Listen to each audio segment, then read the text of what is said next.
Mungkin fotonya aku bisa cantumin di sini. Nah, kondisi ini tuh biasanya memang tidak.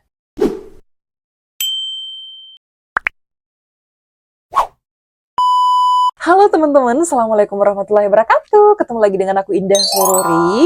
Udah lama banget kita nggak pernah lagi bikin konten seputar si pencatar, seputar taruna, ataupun tips and trik psikotes dan lain sebagainya.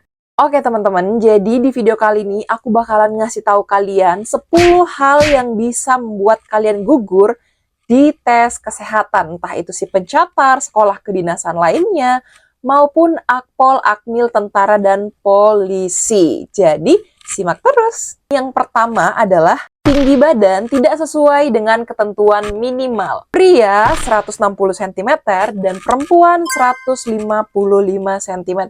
Itu adalah minimal tinggi. Jadi, boleh lebih tinggi tapi tidak boleh lebih pendek dari yang udah ditentukan. Yang kedua adalah gigi hilang maksimal 4 atau biasa kita sebut dengan ompong. Jadi, maksimal gigi kalian yang hilang itu ada 4. Kalau 3 masih bisa, 2 masih bisa, 4 pun masih dapat ditoleransi. Tapi kalau lebih dari itu tidak dapat ditoleransi lagi. Nah, biasanya tuh ada yang gigi belakangnya tuh udah banyak banget yang hilang. Jadi misalnya lebih dari 4 nih. Di bawah nih ada 2, di sini ada 2, terus di atasnya juga ada yang hilang. Dalam artian udah pernah ada gigi yang dicabut ataupun ompong. Itu maksimal adalah 4. Yang ketiga adalah asma. Asma itu adalah penyakit kronis pada saluran pernapasan yang ditandai dengan peradangan, pembengkakan, dan penyempitan saluran nafas akibat hiperaktivitas terhadap rangsangan tertentu. Kondisi ini tuh mengakibatkan seperti sesak nafas, terus nafas terasa berat. Mungkin kalian udah tahu semua yang namanya asma ya. Jadi kalau kayak bengek gitu, sesak nafas itu adalah asma. Dan itu tidak dapat ditoleransi di sekolah kedinasan, tarunaan, maupun di abdi negara. Selanjutnya adalah hamil. Nah, di sekolah kedinasan maupun di akpol akmil itu biasanya ada syarat tidak boleh menikah atau belum menikah. Sedangkan kalau hamil itu berarti sudah menikah ataupun mungkin belum menikah tapi hamil, itu berarti dia tidak akan bisa mengikuti seluruh rangkaian ketarunaan, di mana rangkaian ketarunaan itu adalah semi militer, bahkan polisi tentara adalah militer, di mana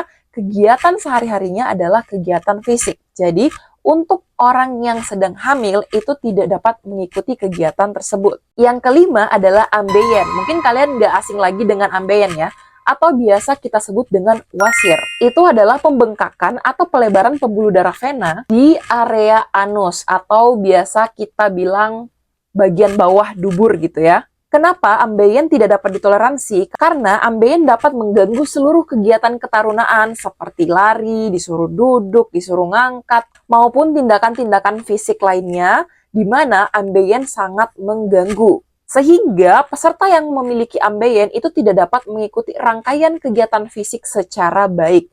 Maka dari itu ambeien tidak dapat ditoleransi. Yang keenam adalah varikokel. Mungkin kalian asing dengan nama ini, dan mungkin kalau kalian laki-laki kalian tidak asing lagi mendengarkan hal ini. Jadi varikokel itu adalah pelebaran atau pembengkakan pembuluh darah vena, bisa dibilang juga varises, tapi ini berbeda. Biasanya kan varises di betis. Nah, varises ini terdapat biasanya di laki-laki atau alat kelamin laki-laki. Mungkin fotonya aku bisa cantumin di sini. Nah, kondisi ini tuh biasanya memang tidak bergejala, namun seringkali mengakibatkan nyeri. Yang ketujuh adalah hernia. Mungkin kalian sering mendengar turun berok. Nah, turun berok ini adalah hernia. Biasanya kalau orang angkat-angkat berat, hernia ini juga tidak dapat ditoleransi di tes kesehatan, sekolah kedinasan, akmil, akpol, dan lain sebagainya. Yang kedelapan adalah varises. Varises seperti yang kita ketahui itu ada di betis. Dia juga pembengkakan pembuluh darah pada vena.